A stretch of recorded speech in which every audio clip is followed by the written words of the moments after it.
ಮತದಾರರ ಪಟ್ಟಿ ವಿಶೇಷ ಸಂಕ್ಷಿಪ್ತ ಪರಿಷ್ಕರಣೆ ಕಾರ್ಯಕ್ರಮವು ಜೂನ್ 30, 2026ರಿಂದ ಆರಂಭವಾಗಲಿದೆ.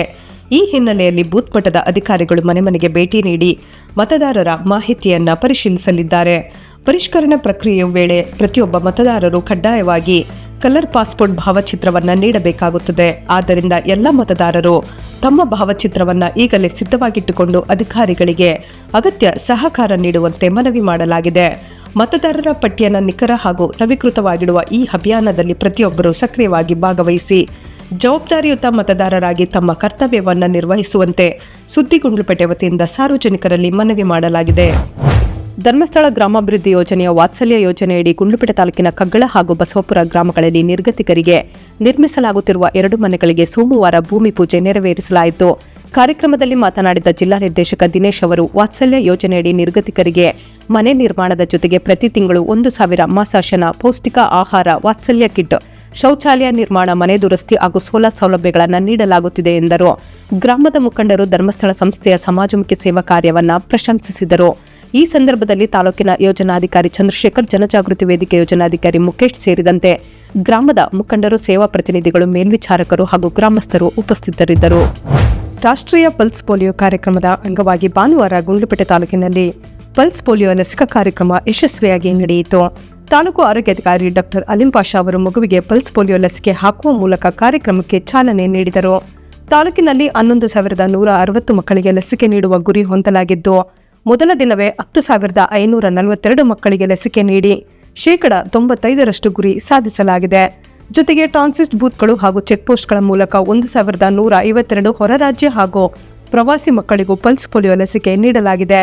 ಮುಂದಿನ 2-3 ದಿನಗಳ ಕಾಲ ಮನೆ ಮನೆಗೆ ಭೇಟಿ ನೀಡಿ ಉಳಿದ ಮಕ್ಕಳಿಗೆ ಲಸಿಕೆ ನೀಡುವ ಕಾರ್ಯ ನಡೆಯಲಿದ್ದು, ಪೋಷಕರು ಸಹಕರಿಸುವಂತೆ ಆರೋಗ್ಯ ಇಲಾಖೆ ಮನವಿ ಮಾಡಿದೆ.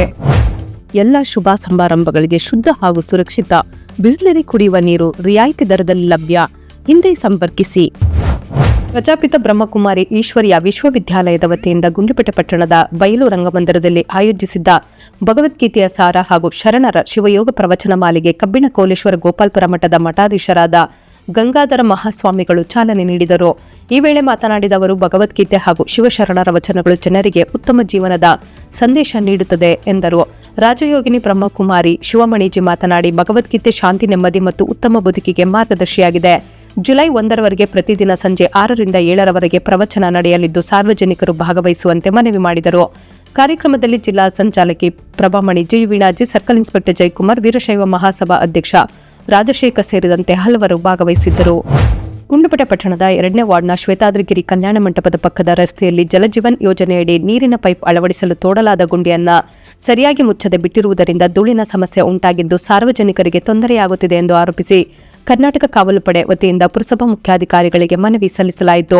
ಈ ವೇಳೆ ಮಾತನಾಡಿದ ಕರ್ನಾಟಕ ಕಾವಲು ಪಡೆ ತಾಲೂಕು ಅಧ್ಯಕ್ಷ ಎ ಅಬ್ದುಲ್ ಮಲಿಕ್, ರಸ್ತೆ ಧೂಳಿನಿಂದ ಸ್ಥಳೀಯ ನಿವಾಸಿಗಳ ಆರೋಗ್ಯದ ಮೇಲೆ ದುಷ್ಪರಿಣಾಮ ಉಂಟಾಗುತ್ತಿದ್ದು, ರಸ್ತೆ ದುರಸ್ತಿಯನ್ನು ಶೀಘ್ರ ಕೈಗೊಳ್ಳುವಂತೆ ಒತ್ತಾಯಿಸಿದರು.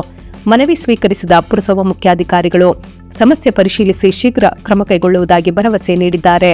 ಈ ಸಂದರ್ಭದಲ್ಲಿ ಕರ್ನಾಟಕ ಕಾವಲು ಪಡೆ ತಾಲೂಕು ಗೌರವಾಧ್ಯಕ್ಷ ರಾಮೇಗೌಡ, ತಾಲೂಕು ಕಾರ್ಯದರ್ಶಿ ಎಸ್ ಮುಬಾರಕ್ ಸೇರಿದಂತೆ ವಾರ್ಡ್ನ ನಿವಾಸಿಗಳು ಉಪಸ್ಥಿತರಿದ್ದರು. ಬಂಡೀಪುರ ಮತ್ತು ನಾಗರಹೊಳೆ ಹುಲಿ ಸಂರಕ್ಷಿತ ಪ್ರದೇಶಗಳಲ್ಲಿ ಜಂಗಲ್ ಸಫಾರಿಗೆ ವಿಧಿಸಲಾಗಿದ್ದ ನಿರ್ಬಂಧವನ್ನು ರಾಜ್ಯ ಸರ್ಕಾರ ತೆರವುಗೊಳಿಸಿದೆ. ಇದರಿಂದ ಇನ್ನು ಮುಂದೆ 2 ಉದ್ಯಾನಗಳಲ್ಲಿ ಪೂರ್ಣ ಪ್ರಮಾಣದಲ್ಲಿ ಜಂಗಲ್ ಸಫಾರಿ ಆರಂಭವಾಗಲಿದೆ. ಈ ಕುರಿತು ರಾಜ್ಯ ಸರ್ಕಾರ ಅಧಿಕೃತ ಆದೇಶ ಹೊರಡಿಸಿದೆ. ತಜ್ಞರ ಸಮಿತಿ ನೀಡಿದ ಶಿಫಾರಸು ಹಾಗೂ ವೈಜ್ಞಾನಿಕ ಅಧ್ಯಯನದ ಆಧಾರದ ಮೇಲೆ ಈ ನಿರ್ಧಾರ ಕೈಗೊಳ್ಳಲಾಗಿದೆ.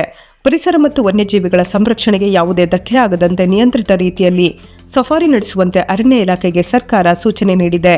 ಸರ್ಕಾರದ ಈ ನಿರ್ಧಾರದಿಂದ ವನ್ಯಜೀವಿ ಪ್ರಿಯರು ಮತ್ತು ಪ್ರವಾಸಿಗರಲ್ಲಿ ಸಂತಸ ಮೂಡಿದ್ದು, ಬಂಡೀಪುರ ಮತ್ತು ನಾಗರಹೊಳೆ ಭಾಗದ ಪ್ರವಾಸೋದ್ಯಮ ಹಾಗೂ ಸ್ಥಳೀಯ ಆರ್ಥಿಕತೆಗೆ ಉತ್ತೇಜನ ಸಿಗುವ ನಿರೀಕ್ಷೆ ಇದೆ. ರಾಷ್ಟ್ರೀಯ ಪಲ್ಸ್ ಪೋಲಿಯೋ ಅಭಿಯಾನದ ಅಂಗವಾಗಿ ಪುರಸಭಾ ಮುಖ್ಯಾಧಿಕಾರಿ ಸರವಣ ಅವರು ನಗರದ ಕೆಎಸ್ಆರ್ಟಿಸಿ ಬಸ್ ನಿಲ್ದಾಣ, ನೆಹರು ವೃತ್ತ ಹಾಗೂ ಊಟಿ ವೃತ್ತದಲ್ಲಿರುವ ಪಲ್ಸ್ ಪೋಲಿಯೋ ಕೇಂದ್ರಗಳಿಗೆ ಭೇಟಿ ನೀಡಿ ಪರಿಶೀಲನೆ ನಡೆಸಿದರು. ಈ ವೇಳೆ 2 ಮಕ್ಕಳಿಗೆ ಪೋಲಿಯೋ ಹನಿಗಳನ್ನು ಹಾಕುವ ಮೂಲಕ ಅಭಿಯಾನಕ್ಕೆ ಚಾಲನೆ ನೀಡಿದರು. ನಂತರ ಮಾತನಾಡಿದ ಅವರು, 0ಯಿಂದ 5 ವರ್ಷದೊಳಗಿನ ಎಲ್ಲ ಮಕ್ಕಳಿಗೂ ತಪ್ಪದೆ ಪೋಲಿಯೋ ಹನಿಗಳನ್ನು ಹಾಕಿಸಬೇಕು. ಯಾವುದೇ ಮಗುವು ಲಸಿಕೆಯಿಂದ ವಂಚಿತವಾಗಬಾರದು ಎಂದು ಪೋಷಕರಿಗೆ ಮನವಿ ಮಾಡಿದರು. ಮುಂದಿನ 3 ದಿನಗಳ ಕಾಲ ಆರೋಗ್ಯ ಇಲಾಖಾ ಸಿಬ್ಬಂದಿ ಮನೆ ಮನೆಗೆ ಭೇಟಿ ನೀಡಿ ಮಕ್ಕಳಿಗೆ ಪೋಲಿಯೋ ಹನಿಗಳನ್ನು ನೀಡಲಿದ್ದಾರೆ. ಈ ಸಂದರ್ಭದಲ್ಲಿ ಆರೋಗ್ಯ ನಿರೀಕ್ಷಕರಾದ ಪರಮೇಶ್ ಸಿದ್ದರಾಜು ಮೂರ್ತಿ ಹಾಗೂ ಪುರಸಭಾ ಸಿಬ್ಬಂದಿ ಉಪಸ್ಥಿತರಿದ್ದರು. ಅಕ್ರಮವಾಗಿ ಕೇರಳ ರಾಜ್ಯದ ಲಾಟರಿ ಟಿಕೆಟ್ಗಳನ್ನು ಮಾರಾಟ ಮಾಡುತ್ತಿದ್ದ ವ್ಯಕ್ತಿಯೊಬ್ಬರನ್ನು ಗುಂಡ್ಲುಪೇಟೆ ಪೊಲೀಸರು ಬಂಧಿಸಿ 20,000 ಮೌಲ್ಯದ 400 ಲಾಟರಿ ಟಿಕೆಟ್ಗಳನ್ನು ವಶಪಡಿಸಿಕೊಂಡಿದ್ದಾರೆ. ಗುಂಡ್ಲುಪೇಟೆ ಪೊಲೀಸ್ ಠಾಣೆಯ ಉಪ ಆರಕ್ಷಕ ನಿರೀಕ್ಷಕರಾದ ಶ್ರೀ ನರೇಶ್ ಕುಮಾರ್ ಅವರಿಗೆ ದೊರೆತ ಖಚಿತ ಮಾಹಿತಿ ಮೇರೆಗೆ ಜೂನ್ 27ರಂದು ಸಿಬ್ಬಂದಿಯೊಂದಿಗೆ ಠಾಣಾ ಗಡಿ ಸಮೀಪದ ಕೆಎಸ್ಆರ್ಟಿಸಿ ಬಸ್ ನಿಲ್ದಾಣದ ಸಾರ್ವಜನಿಕ ಸ್ಥಳದಲ್ಲಿ ದಾಳಿ ನಡೆಸಲಾಯಿತು. ಈ ವೇಳೆ ಅಕ್ರಮವಾಗಿ ಕೇರಳ ರಾಜ್ಯದ ಲಾಟರಿ ಟಿಕೆಟ್ಗಳನ್ನು ಮಾರಾಟ ಮಾಡುತ್ತಿದ್ದ ಗುಂಡ್ಲುಪೇಟೆ ಪಟ್ಟಣದ 3ನೇ ವಾರ್ಡ್ ನಿವಾಸಿ ಹಾಗೂ ಹಣ್ಣಿನ ವ್ಯಾಪಾರಿಯಾಗಿರುವ ನಾಗರಾಜು ಲೇಟ್ ಬೆಳ್ನಾಯ್ಕ ಅವರ ಪುತ್ರ ಅವರನ್ನು ಬಂಧಿಸಲಾಗಿದೆ.